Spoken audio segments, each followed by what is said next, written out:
প্রথমবার জগন্নাথের দর্শন করলাম। আমি পুনম আর ও আমার হাজব্যান্ড তানিশ। তা আমরা চলে এসেছি পুরীতে। প্রথম দিন আমরা ছিলাম ভিক্টোরিয়াতে। 2 দিন হাতে সময় পেয়েছি, তো ভাবলাম কি পুরীতে আসব। আর তানিশ প্রায় বছর বছরই আসে জয় জগন্নাথের দর্শন করতে। আমি প্রথমবার এসেছি। বাড়ি থেকে রওনা দিয়েছিলাম রাত 11টায়। সকালবেলা এখানে এসে পৌঁছিয়েছি আমরা 11টায়। আর একটু রেস্ট করে তখন বিকেলবেলায় আমরা বেরিয়ে গেছি পুরীর জয় জগন্নাথের দর্শন করার উদ্দেশ্যে। এত সুন্দর দর্শন হয়েছে বলে বোঝাতে পারবো না। দেখেই জানি না কেন চোখে জল চলে এসেছিলো।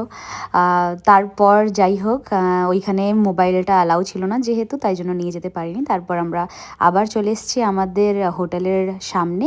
হোটেলের সামনেই বিচ ছিল। তারপর একটু আমরা পকোড়া চা ট্রাই করছিলাম।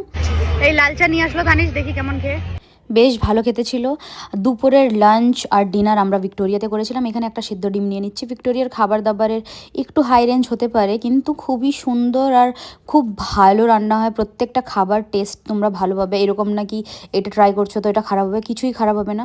তারপর রাত্রেবেলায় আমরা আবার ভিক্টোরিয়াতে ডিনার করে নিচ্ছিলাম। তো আমার ফেভারিট যেহেতু চিকেনের এই স্টার্টারগুলো থাকে, তো দানিশ আমাকে এগুলো কিনে দেয় বারবার। আর তারপরে নিয়ে নিয়েছিলাম ডাক বাংলো। ডাক বাংলোটা খুব সুন্দর ছিল।